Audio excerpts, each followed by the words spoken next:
I realized it too late, but better late than never.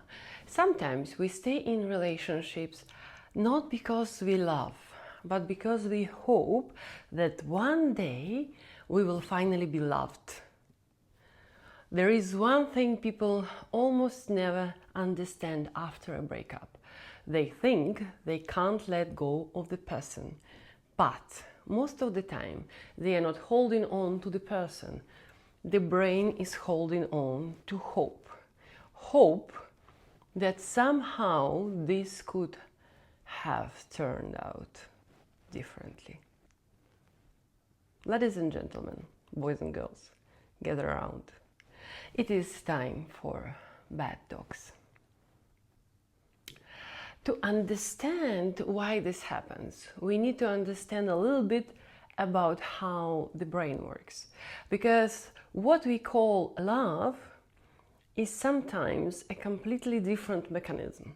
Sometimes relationships end, but inside they continue. The person is gone, the story is over, but the brain keeps replaying it again and again and again. And then some people ask themselves a question: why can't I just let it go? Most people think it's weakness, but most of the time it's simply neurobiology and early relationship patterns.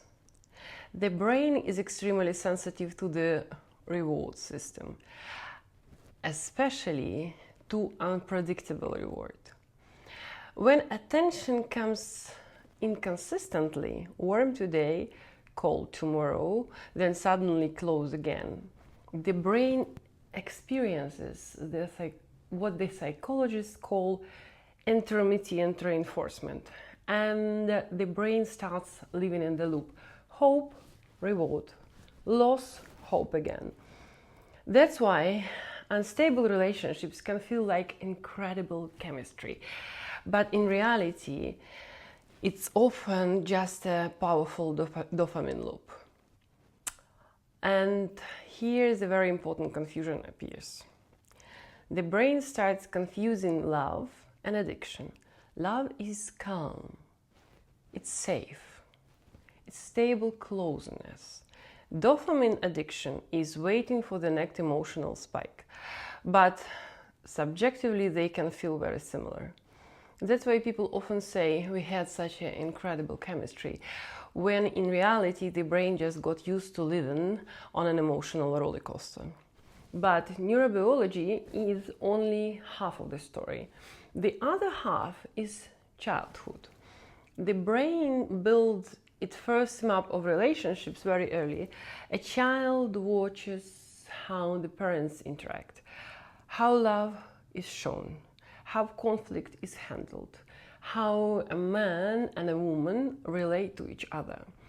Sometimes the father is physically present but emotionally distant, and the mother lives in a constant state of hurt or resentment. For a little girl, this creates a strange picture.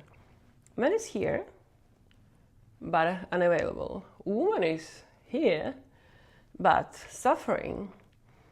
And somewhere deep inside, the conclusion forms: love equal tension. If one of the parents also shows patterns of vulnerable narcissism, the situation becomes even more complicated. The child starts feeling responsible for an adult's emotion. She learns to be convenient. She learns not to upset anyone. She learns to regulate other people's feelings. And in adulthood, this often turns into a habit, trying to earn love. So a person may stay in relationships not as much to love someone, but to repair an old emotional scenario. And there is another difficult realization. One of the most painful moments in some relationships is understanding that you were trying to receive love from someone who simply does not know how to love. there is another mechanism that keeps people stuck in past relationships. Shame and guilt. Guilt sends the brain back to the past again and again. What could I have said? What could I have done differently? Where was the mistake? The shame asks even more painful question. What is wrong with me? And while the brain is trying to answer that question, it keeps holding on to a story that had already ended. Sometimes people say, I'm fine. But that is not always true. Often it is the opposite. Sometimes it is simply the mind temporarily numbing emotion to survive the overload. And then one simple thing becomes clear. Sometimes we are not holding on to a person. We are holding on to the hope that one day someone will love us the way we needed to be loved in childhood.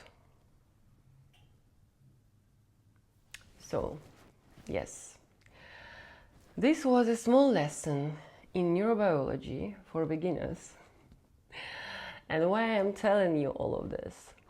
Because the next time you feel like saying to yourself, it is too late for me to change. I'm fine with where I am. The train has already left and I'm just standing here on the platform and waving goodbye. Maybe in that moment it's worth asking yourself one simple question. Is this really my thought? Or is it simply the brain running on an old pattern again? Because sometimes freedom begins with one very simple question. Is this really my choice? Okay, you know what to do next. Just let it settle.